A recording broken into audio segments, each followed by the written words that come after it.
Salut Pierre, comment ça va? Et alors, le travail à distance finalement, c'est comment? Salut Sidonie.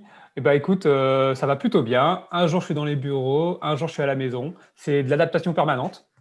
Bon, j'ai une grande autonomie sur mon planning, c'est assez intéressant, mais il peut quand même y avoir un peu d'autres problèmes. Ah oui? Des problèmes, mais comme quoi? Bah, par exemple, j'ai pas eu mon manager depuis 15 jours. Ah, Je sais plus trop quels sont mes objectifs. J'ai juste des emails qui tombent et auxquels j'ai pas trop le temps de répondre, en fait.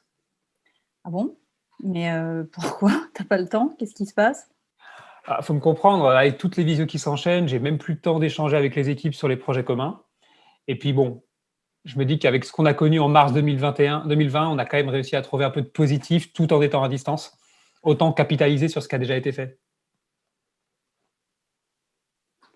Bon, vous voyez par cette petite scène qu'on a essayé de vous mimer, Pierre et moi, que le management à distance, ça pose un certain nombre de questions qu'on va essayer de creuser aujourd'hui ensemble. Je suis ici Nickel, chargée de mission à la RACT des Pays de la Loire, et je suis accompagnée de Pierre. Bonjour Pierre Grimaud, chargé de mission à l'ARAC Pays de la Loire également. Alors l'ARAC Pays de la Loire, qu'est-ce que c'est? C'est l'action régionale pour l'amélioration des conditions de travail. On accompagne les entreprises pour l'amélioration des conditions de travail des salariés et à la fois leur performance. Et on travaille notamment pour les PME, TPE et le tout en concertation et de manière paritaire. Alors aujourd'hui, le sujet qui va nous intéresser, c'est le management à distance et surtout en quoi ça a un effet loupe par rapport à du management classique. C'est ce qu'on va essayer de regarder et d'observer ensemble. Voilà, dès que ma loupe va bien vouloir fonctionner et vous présenter. Voilà. Alors, le management à distance, comme sur du management classique, ça pose un certain nombre de questions, mais on va s'attacher effectivement aux différences. Et notamment, ça va nous interroger sur les activités qu'on va réaliser à distance et les objectifs qui sont fixés. Ça va questionner également l'organisation du travail et comment est-ce qu'on va le réguler, ce travail. Bien sûr que ça va impacter aussi, vous le verrez, la coopération, vous l'avez certainement déjà ressenti, le collectif de travail. Ça va mobiliser différents outils pour diffuser l'information. Et chose importante en miroir de tout ça, c'est cet aspect de feedback par rapport au travail réalisé et à la reconnaissance qu'on va pouvoir en obtenir. Alors, la première des choses, effectivement, quand on parle du management à distance, c'est de se dire que, c'est ni complètement la même chose que ce qu'on vivrait en présentiel, ni complètement totalement différent. Il faut ni le vivre avec des œillères, ni le vivre totalement, effectivement, dans l'angoisse, d'un nouveau mode complet à réinventer. Et d'autant plus qu'aujourd'hui, on vit dans un mode, finalement, relativement hybride où on alterne le présentiel et le distanciel.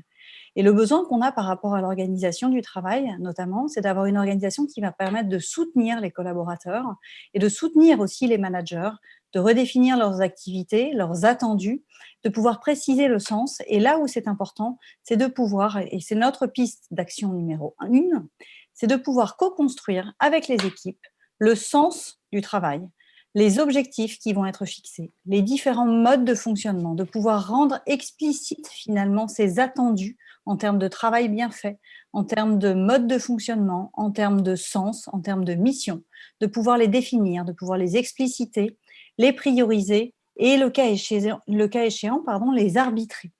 Ça veut dire que, clairement, un exemple, si vous voulez redéfinir les objectifs avec votre collaborateur ou en tant que collaborateur avec votre manager, prenez le temps de le faire chacun de votre côté et de confronter finalement vos attendus ou ce que vous estimez être les objectifs sur la période à venir.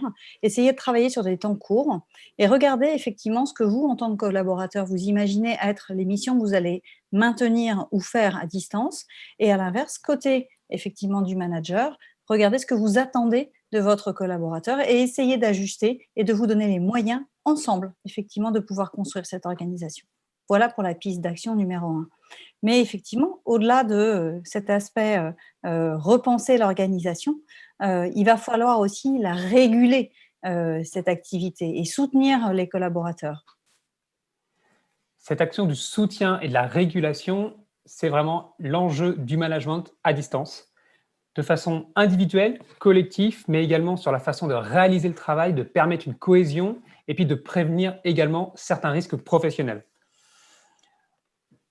2 axes là-dessus. Le premier, le management par la confiance. C'est vraiment arriver à s'intéresser au travail. On va s'attacher au quoi et on va donner les moyens du comment on fait le travail. Pour cela, pas de surcontrôle ni de laisser faire. On va également laisser de côté la pathologie du reporting.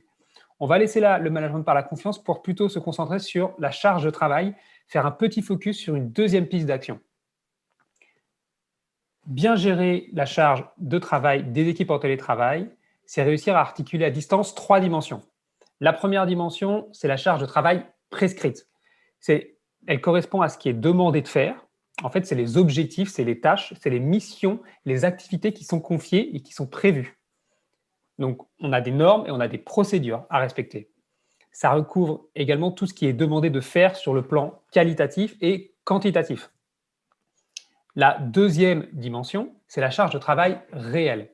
Elle correspond, elle, à ce qui est réellement réalisé pour réaliser les objectifs en tenant compte des ajustements, des dysfonctionnements, des aléas à gérer, c'est-à-dire des pannes, des remplacements, peut-être même une aide de l'équipe et puis également des absences à gérer. Donc, vous voyez, déjà, c'est déjà plus dur à évaluer. La troisième dimension, c'est la charge de travail subjective. Elle correspond aux représentations que chacun se fait de sa charge de travail et du sens qu'il met à son travail. Donc on est clairement dans un ressenti. Ce ressenti va être largement impacté par le contexte, c'est-à-dire le soutien des collègues, l'articulation vie pro-vie perso, la reconnaissance qu'il peut y avoir. Le problème de charge de travail se manifeste de différentes façons. Quand on parle de charge de travail, on parle généralement de surcharge de travail. Il faut quand même souligner qu'une surcharge de travail, quand elle est temporaire, quand elle est visible, quand elle est reconnue, qui a du sens, par exemple pour faire face à une hausse de l'activité, elle n'est pas toujours mal vécue par le collaborateur. C'est vraiment lorsqu'elle dure et aussi lorsqu'elle n'est pas visible, lorsqu'elle n'est pas discutée et pas régulée que là, ça pose vraiment problème. Évidemment, la sous-charge de travail est à prendre en compte, mais on ne va pas l'évoquer là aujourd'hui. On peut par contre également parler de la surcharge mentale pour les managers et les collaborateurs qui souvent, quand ils viennent de se mettre au télétravail, veulent essayer de faire aussi bien qu'en présentiel en essayant d'intensifier leur connexion. Et là, on a souvent des phénomènes d'intensification, de surcompensation en fait. Donc on a évoqué les 3 dimensions de la charge de travail, également l'impact du télétravail là-dessus. Pour réguler la charge de travail, et notamment donc sur le télétravail, il ne s'agit pas de faire disparaître les écarts entre ces 3 dimensions, mais de pouvoir en parler, de prendre en compte et d'ajuster le travail de façon à assurer à la fois la santé du collaborateur, mais également la poursuite de l'activité. Donc dans ce but, 3 niveaux peuvent être actionnés par les managers à distance. Le premier, ça va être d'anticiper et de planifier. Il faut arriver à définir des objectifs et les moyens mis à disposition en fonction du nouveau contexte de travail. Par exemple, travailler sur un temps court, sur la base d'objectifs et de livrables très concrets, avec un temps d'équipe hebdomadaire, avec des informations précises, claires et transparentes. Le deuxième niveau d'action qui peut être réalisé pour manager à distance, ça va être suivre et évaluer. On sait bien que les outils de mesure de l'activité ne rendent jamais vraiment compte de l'ensemble des dimensions de la charge de travail. Donc, arriver à l'évaluer finement, ça implique des échanges très réguliers entre le manager et le collaborateur afin de partager des indicateurs d'activité et de rendre visible l'activité réelle. Le troisième et dernier point à travailler, c'est la régulation. Le télétravail peut rendre les régulations beaucoup plus complexes, avec des communications qui sont parfois plus difficiles, qui sont moins visibles sur le travail de chacun. Donc on peut évoquer cela en temps collectif pour réguler la charge de travail et instaurer un climat, un ton d'échange qui permettent d'oser demander et de dire les difficultés rencontrées. Tout ça, ça peut être complété évidemment par des points et des bilans réguliers entre la ligne managériale et les représentants du personnel ou du CSE par exemple. Donc, on le voit bien sur la régulation de la charge de travail, notamment à distance, elle se traite en premier lieu au niveau du collaborateur et du manager. Le manager va alors planifier, suivre, réguler. Le sujet peut être discuté de façon transversale avec la direction, les représentants du personnel, mais également, comme on va le voir en dernière partie, en équipe. C'est bien ça, Sidonie ? Absolument. Et c'est vrai que, comme le disait Pierre, coopérer maintenir le collectif quand on est à distance, ça vient aussi perturber et impacter finalement les habitudes de fonctionnement d'une organisation. Et ça demande d'une part de pouvoir, concilier des situations individuelles, qui peuvent être tout à fait hétérogènes avec, là encore des disparités, des situations parfois même d'inégalité dans le vécu, qu'il soit, personnel ou même au niveau, professionnel. Ça va nécessiter de pouvoir laisser des marges de manœuvre aux collaborateurs, là aussi, pour adapter l'organisation, à leurs besoins, de pouvoir élaborer les solutions avec les collaborateurs eux-mêmes, pour pouvoir effectivement, en même temps, permettre cette cohérence collective et cette performance effectivement, qui va permettre de remplir les impératifs de service ou de production. Coopérer à distance, c'est aussi renforcer les échanges collectifs, c'est aussi adapter les modalités, c'est trouver un nouveau mode de réunion à distance pour pouvoir optimiser la diffusion de l'information, s'entendre sur un reporting responsabilisant, pour éviter cette sensation d'isolement qui peut se traduire, à la fois au niveau physique, l'isolement lié à la distance, mais aussi l'isolement émotionnel. On a du mal finalement à exprimer, à vivre ou à partager, ce qu'on est en train de traverser, et puis l'isolement opérationnel parce qu'à un moment donné, on peut être en manque de moyens, on peut être en manque de soutien, on peut être en manque de connaissances ou en manque de compétences. Alors en miroir de tout ça, comme je le disais en préambule, il y a aussi cet aspect effectivement reconnaissance, parce que c'est un des éléments aussi de la coopération, la reconnaissance. Et la reconnaissance, c'est être capable de reconnaître les succès, de les célébrer même, mais c'est aussi de pouvoir reconnaître les épreuves qui ont été traversées par le collaborateur, qui ont permis malgré tout d'atteindre un certain résultat. C'est aussi la reconnaissance, humaniser la communication sans être dans une intrusion non plus perpétuelle et non plus tomber dans le style télégraphique où le mail devient quasiment un texto, où on oublie finalement ces échanges informels, gratuits, qui permettent aussi de maintenir le lien. La reconnaissance, c'est également être capable de valoriser une dynamique collective au-delà d'une seule valorisation individuelle. Et ça passe effectivement par des outils qui vont permettre de tracer la polyvalence, par un mode d'intéressement ou de reconnaissance collective à l'échelle d'un service et pas uniquement sur des objectifs individuels. Voilà. Petit point de vigilance quand on est, sur cet aspect de la reconnaissance, faites attention à ne pas valoriser la surconnexion non plus. Ça peut être très confortable dans une équipe ou pour un manager d'avoir un collaborateur qui, va travailler tout le week-end pour répondre à une question qui lui a été posée la semaine d'avant. En revanche, là, typiquement, vous n'êtes pas dans une bonne conciliation des temps de vie. Vous risquez, de le mettre dans une situation où lui, à terme, va frôler l'épuisement, voire le désengagement, et en tout cas, ça évite là encore d'aller dans ce registre de régulation de la charge qu'on évoquait, avant. Point d'attention également, parce que c'est souvent le travers, qu'on peut tous avoir, quand on parle de reconnaissance, ne pas plaquer sa propre perception. Ne rentrez pas dans des suppositions de ce que vous pensez que le collaborateur pourrait aimer comme marque de reconnaissance. Et là, par rapport à ça, la reconnaissance, elle peut s'exprimer sur 3 niveaux. Alors, le premier niveau, c'est au niveau du travail, c'est-à-dire comment est-ce qu'on va lui permettre d'innover par rapport à ses missions, par rapport à ses responsabilités, par rapport à la manière dont il réalise son travail. Le deuxième niveau, c'est au niveau des relations, c'est-à-dire, en quoi, il une certaine confiance, une solidarité, une entraide existe déjà entre pairs, avec ses collègues. Quel sentiment d'utilité il va avoir, notamment par rapport, hem, au retour que vont lui faire les clients ou les usagers. Et puis, quel retour aussi en termes de relations de soutien il va avoir de sa ligne managériale, de sa direction. Donc, deuxième élément qui peut être marqueur de reconnaissance. Et puis, troisième, qu'on connaît peut-être plus spontanément, qui est celui lié effectivement au parcours. Donc, comment est-ce qu'on va obtenir des gratifications, qu'elles soient pécuniaires ou non? Comment est-ce qu'on va avoir des perspectives d'évolution, la possibilité de se former, d'accroître ses compétences et ainsi de suite. Voilà. Autre élément pour conclure sur cette troisième piste d'action, après avoir vu, si vous vous souvenez tout à l'heure, comment est-ce qu'on va effectivement pouvoir repenser, l'organisation, comment est-ce qu'on pouvait réguler la charge. Là, on est sur le plot reconnaissance. N'oubliez pas que la reconnaissance et le feedback, ça se doit aussi d'être réciproque. Ça fait du bien pour un manager d'entendre aussi des éléments de reconnaissance de la part de ses collaborateurs. C'est nécessaire aussi pour un manager d'avoir le retour par rapport effectivement aux missions qui ont été confiées, par rapport à sa propre perception, et évidemment pour un collaborateur ou pour n'importe quel finalement collègue, c'est important de pouvoir avoir ces éléments qui vont effectivement donner à voir ce qui a été vécu et comment ça a été vécu. Donc voilà sur la partie reconnaissance.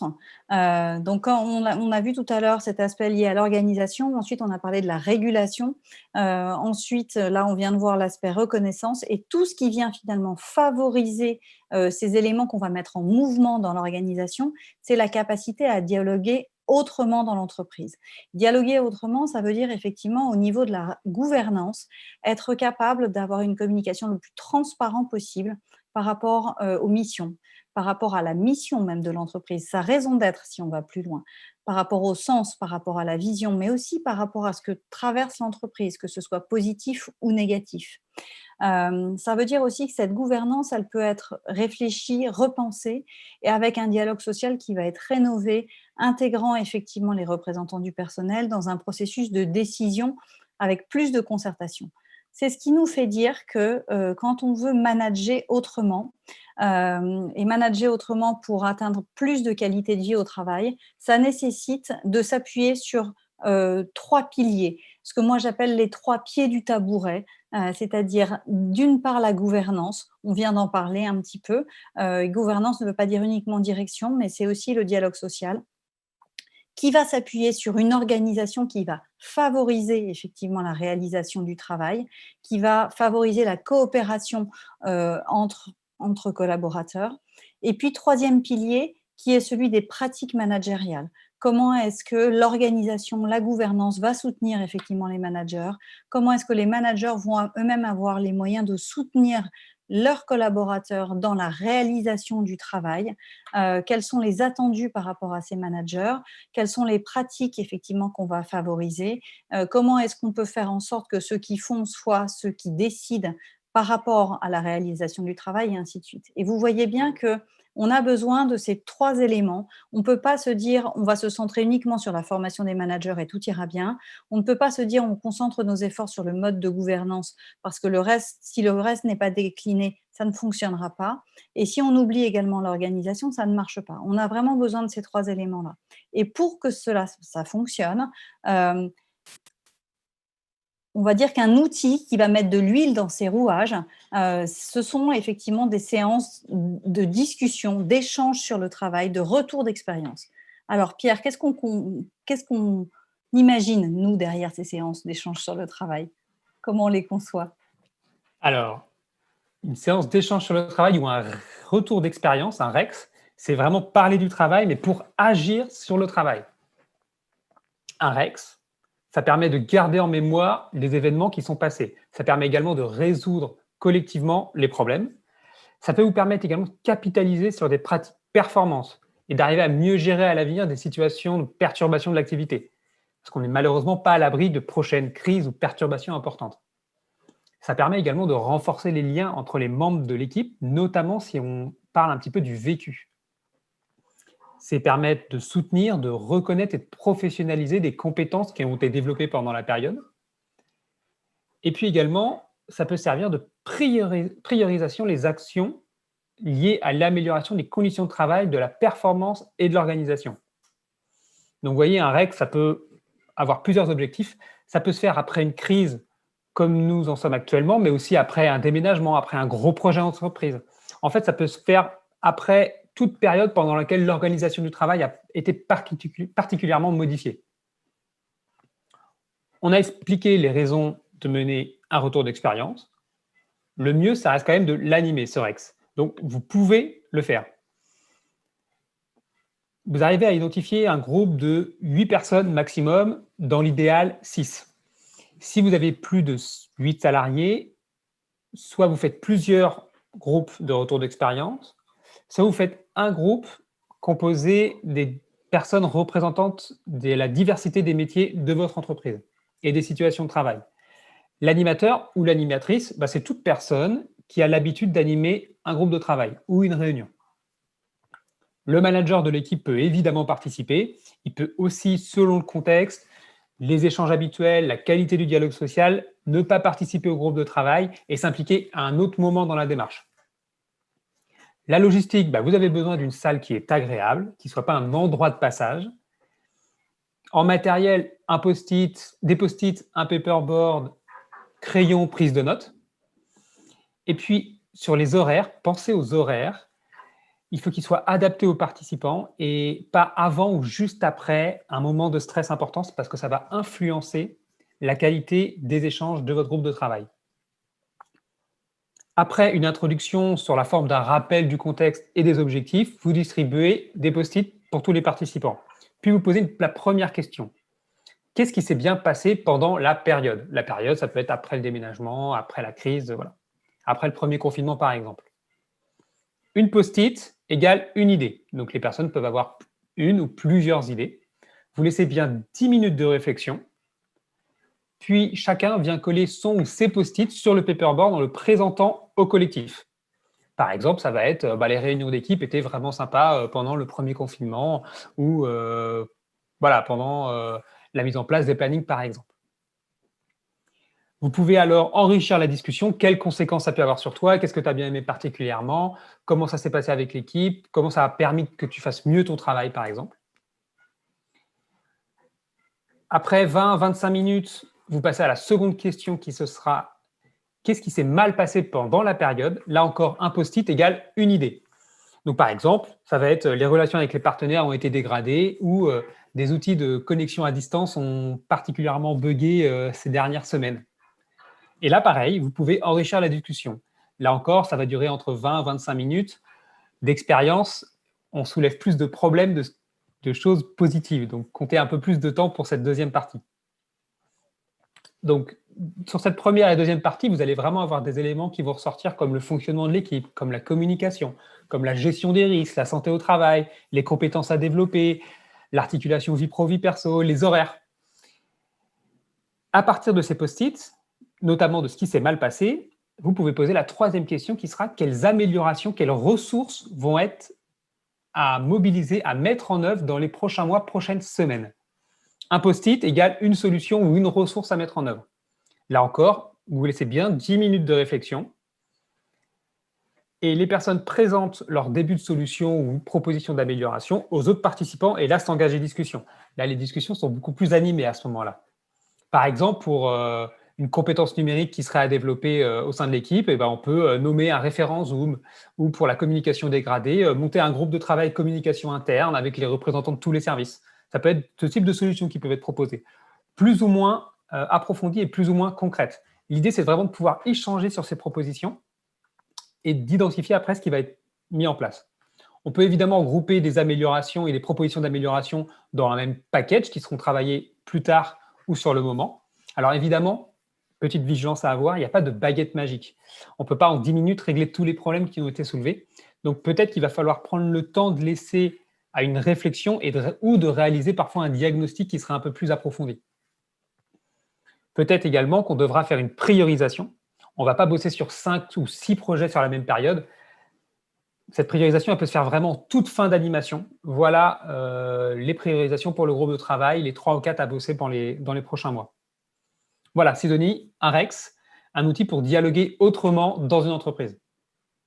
Merci Pierre. Et effectivement, ça rejoint la manière dont nous définissons effectivement la qualité de vie au travail, parce que pouvoir s'exprimer sur son travail, pour pouvoir agir dessus, c'est aussi ça, les éléments effectivement de la qualité de vie au travail. Oh, pardon pour ce petit passage en arrière. Alors justement, rappelez-vous effectivement que pouvoir agir sur le management à distance, c'est effectivement agir à plusieurs niveaux sur la partie de l'organisation, et co-construire cette organisation, soutenir les collaborateurs et réguler la charge de travail, mieux coopérer, maintenir le collectif, tout en reconnaissant le travail de chacun et dialoguer autrement. C'est ce qui permet effectivement d'agir à la fois sur la gouvernance, à la fois sur l'organisation et à la fois sur les pratiques managériales. Merci beaucoup de votre attention. On était ravis de vous présenter ce tuto à distance, en duplex, et bon social change à tous.